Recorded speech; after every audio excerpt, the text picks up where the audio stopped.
चलिए दोस्तों, आज का हमारा वीडियो जो रहेगा वो क्या रहेगा। कल हमने लाइट के बारे में थोड़ा सा स्टडी किया था कि लाइट होती क्या है। तो उसके बारे में हमारी कल की स्टडी हो चुकी थी कि लाइट क्या है। उसके बारे में हम लोगों ने थोड़ा स्टडी कर रखा है।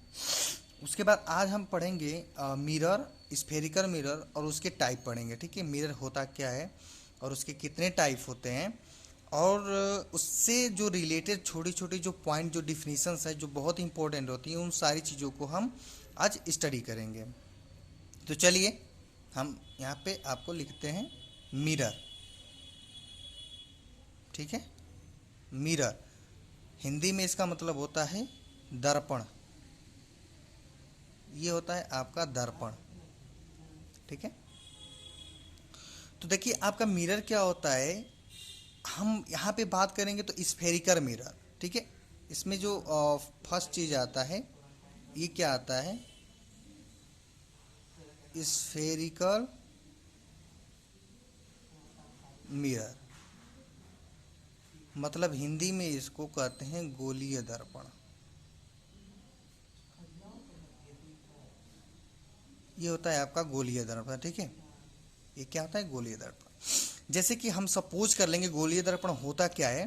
तो देखिए क्या होता है कि कांच का ऐसे ही खोखला, कांच का एक ऐसे ये पार्ट होता है ऐसे। जैसे आपने वॉलीबॉल देखा होगा, फुटबॉल देखा होगा, तो ये कांच का एक खोखला जैसे गोलाकार होता है ना, वैसे ये पार्ट है। ये एक गोलाकार है पूरा।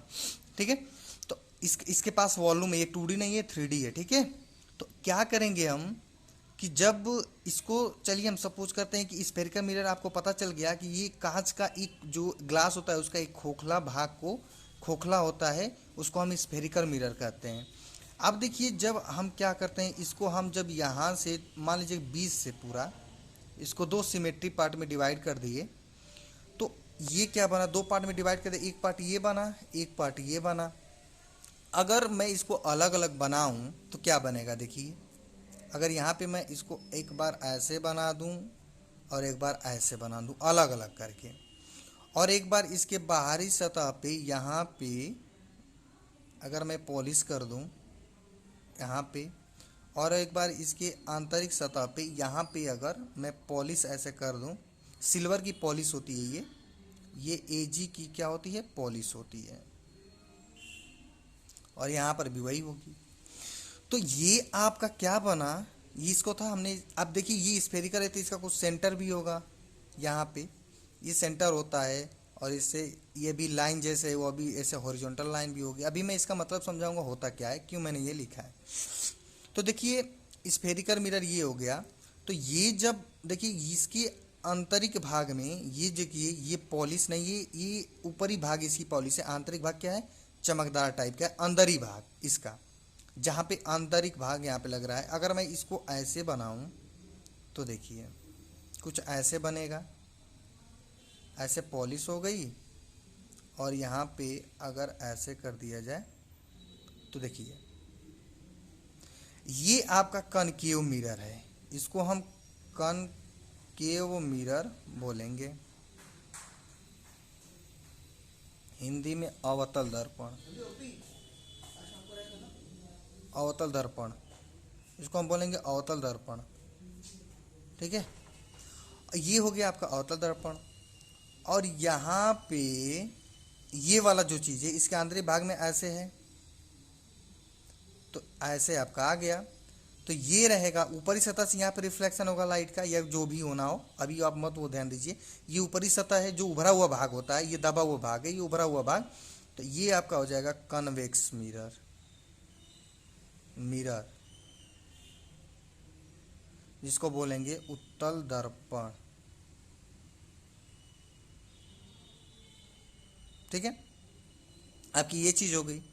एक आपका कनकेव मिरर हो गया, अवतल दर्पण जिसको बोलते हैं कन्वेक्स मिरर, उत्तल दर्पण बोलते हैं। तो समझ में, अवतल दर्पण में या कनकेव मिरर में आंतरिक भाग से आपका लाइट का रिफ्लेक्शन होगा, कन्वेक्स में ऊपरी भाग से होगा। तो अवतल दर्पण होता क्या है कि वह इस स्फेरिकल जो मिरर है इसका एक पार्ट होता है जिसके आउटर सरफेस पे सिल्वर की पॉलिश की जाती है, और कॉन्वेक्स मिरर क्या होता है कि इसी का यह एक पार्ट होता है जिसकी आंतरिक सतह पे पॉलिश की जाती है। ठीक है, ये चीज़ें आपको हमेशा याद रखनी है, आप इसको हमेशा याद रखिए। ठीक, तो ये आपका हो गया कनकेव मिरर, ये हो गया आपका कन्वेक्स मिरर। हम अब इस कनकेव और कॉन्वेक्स मिरर से कुछ रिलेटेड जो छोटी छोटी डिफिनीशन जो पॉइंट है वो जानेंगे, वो क्या होता है। चलिए, जैसे मान लीजिए कि आपका एक यहाँ पे ऐसे, ये चलिए हम इसको, चलिए इसे कंसिडर, कोई दिक्कत नहीं। यहाँ पे आपका ऐसे कलर की गई है ऐसे, या फिर ऐसे ना कंसिडर करिए, थोड़ा हमको इजी रहेगा ऐसे कंसिडर करने में। ऐसे अगर हम ऐसे कंसिडर कर लें, ऐसे थोड़ा इजी रहता है समझने में भी समझाने में भी। ऐसे है। अब देखिए इसका यहाँ पे एक सेंटर होता है जिसको हम सी बोलते हैं, और यहाँ पे ये सी से रिप्रेजेंट करते हैं। अभी मैं बता रहा हूँ आपको ये क्या है। यहाँ पे एक पॉइंट होता है जिसको हम बोलते हैं पोल, और इस लाइन को हम बोलते हैं प्रिंसिपल एक्सिस, और इसको बोलते हैं centre of curvature, centre of curvature. इसको हिंदी में मुख्य अक्ष, यहाँ पे लिख लीजिए आप, इसको बोलते हैं ध्रुव, इसको बोलते हैं सेंटर ऑफ कर्वेचर, क्या बोलते, वक्रता केंद्र, वक्रता केंद्र। यहाँ पे आपका क्या होता है, एक यहाँ से यहाँ तक की एक लाइन को जो इसके, तो इसको हम M1 मान लेते हैं, इसको M2, तो इस चीज़ को हम क्या कहते हैं, एपरेटर, एपरेचर, जिसको हिंदी में द्वारक बोलते हैं। ठीक है, द्वारक। इतनी चीज़ें आपकी हो गई। एक यहाँ पे हम इसका F जो होता है, हम इसको F से डिनोट करते हैं, जिसका नाम होता है फोकल पॉइंट, जिसको फोकस बिंदु भी बोलते हैं हिंदी में, फोकस बिंदु, ये चीज़। अब देखिए यहाँ पे इन चीज़ों को हम डिफाइन करेंगे। ठीक है, क्या क्या होता है। देखिए पहले हम पोल से स्टार्टिंग करते हैं, तो पोल क्या होता है, पोल से स्टार्ट करते हैं। ये क्या होता है, ध्रुव। थोड़ा तेज़ी से हम लोग पढ़ेंगे क्योंकि ज़्यादा टाइम नहीं लेंगे इसमें। तो ध्रुव क्या होता है, देखिए ये जो परावर्तक तल है, जो रिफ्लेक्टिव जो फिल्म है, जो ये तल है रिफ्लेक्टिव, जो ये सरफेस है, इसके मिडिल पॉइंट को, जैसे क्या है, रिफ्लेक्टिव जो यहाँ पे क्या है, रिफ्रैक्टिंग जो सरफेस है,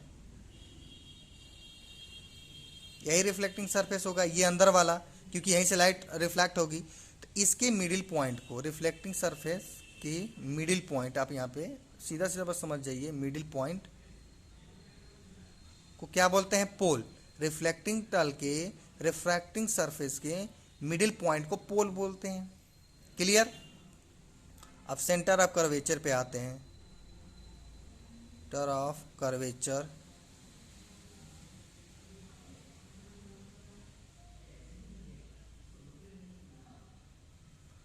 हिंदी आप लिख लीजिए, ऊपर देख लीजिएगा। तो देखिए ये जो हमारा ये जो मिरर है, ये जिस खोखले कांच का पार्ट होता है, उसके केंद्र को क्या बोलते हैं, सेंटर ऑफ कर्वेचर। मतलब इसी का पार्ट था, मतलब एक खोखला गोला था, उसी का पार्ट था। तो जो खोखला अब गोलाकार है, स्पेरिकल है, तो उसका भी सेंटर कुछ होगा ना, तो उसी सेंटर को हम क्या बोलते हैं, सेंटर ऑफ कर्वेचर। मतलब कि स्फेरिकल, या यहाँ पे लिख लीजिए हालो स्फेरिकल, हालो स्फेरिकल ग्लास के सेंटर को आप बस समझ लीजिए, सेंटर को कहते हैं क्या, सेंटर ऑफ कर्वेचर। आप यहाँ पे लिख लीजिएगा, centre of curvature, C of C. फिर हम बात करते हैं किसकी, प्रिंसिपल एक्सिस की। तो प्रिंसिपल एक्सिस क्या होता है, प्रिंसिपल, इसको हम शॉर्ट में प्रिंसिपल एक्सिस ऐसे भी लिख दे रहे हैं, आप समझ जाइएगा। तो प्रिंसिपल एक्सिस जो आपका ये प्रिंसिपल एक्सिस है वो क्या है कि जो ये मिरर के पोल, एक लाइन होती है स्ट्रेट लाइन, जो स्ट्रेट लाइन यहाँ पे एक स्ट्रेट लाइन जो है, जो मिरर के पोल और सेंटर ऑफ कर्वेचर से होकर पास होती है। देखिए पोल और सेंटर ऑफ कर्वेचर से होकर पास होते हैं, उसको क्या बोलते हैं, प्रिंसिपल एक्सिस। स्ट्रेट लाइन जो किसे पासेस होती है, पासेस थ्रू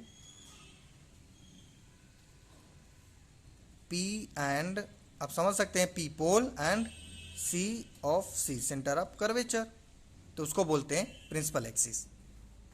अब आपको दिख रहा होगा M1 एंड M2 द्वारक, जिसको हम हिंदी में द्वारक बोलते हैं, इसको एपरेटर बोलते हैं, एपरेटर, द्वारक। तो देखिए दर्पण जो ये मिरर है ना, इसकी जो ये परावर्तक तल अंदर है, तो इसके जो ये यहाँ से यहाँ तक की जो दूरी होगी, इसके इंड के, परावर्तक के जो इंड है, यहाँ पे इसका इंड है, यहाँ पे इसका इंड है, इसके बीच की जो ये दूरी होगी, शॉर्टेस्ट दूरी, इसको हम बोलेंगे द्वारक। ठीक है, परावर्तक के बीच की, परावर्तक तल के बीच की जो ये दूरी होगी, इसी को हम बोलते हैं द्वारक। तो इसको आप M1 एंड M2 बोल सकते हैं द्वारक, द्वारक। आप समझ जाइएगा कि इसके और इसके बीच की दूरी मतलब रिफ्लेक्टिंग, यहाँ पे आप लिख सकते हैं रिफ्लेक्टिंग सरफेस के बीच शॉर्टेस्ट दूरी को, शॉर्टेस्ट डिस्टेंस। ठीक है, क्या कहलाती है, द्वारक। एक चीज बच गया आपका ये एफ। तो एफ क्या होता है, देखिए सी और पोल के मध्य में, सी और सेंटर ऑफ कर्वेचर और पोल के बीच में एक पॉइंट होता है जिसे हम फोकल पॉइंट बोलते हैं। ठीक है, आप सीधा से समझ सकते हैं, सी और पी के बीच में जो पॉइंट आता है उसको हम क्या बोलते हैं, फोकल पॉइंट। ये नॉर्मल सी बातें हैं जिसको जानना आपको बहुत ज़रूरी है। तो फोकल पॉइंट क्या होता है आप समझ गए होंगे। तो मिड पॉइंट यहाँ पे आप लिख सकते हैं, mid point of C and P, ठीक, इज कॉल्ड फोकल पॉइंट। ठीक है, mid point of C and P is called, आप लिख सकते हैं, फोकल पॉइंट। ठीक है, चलिए दोस्तों, ये आज का टॉपिक इतना कंप्लीट हो गया। नेक्स्ट टॉपिक में हम लोग जो द मिरर होंगे, इससे जो होंगे रिलेटेड जो इमेज बनेंगे, उस कैसे बनेगी उसका रूल और साइन कन्वर्जन का रूल हम लोग सीखेंगे नेक्स्ट वीडियो में। तब तक के लिए धन्यवाद।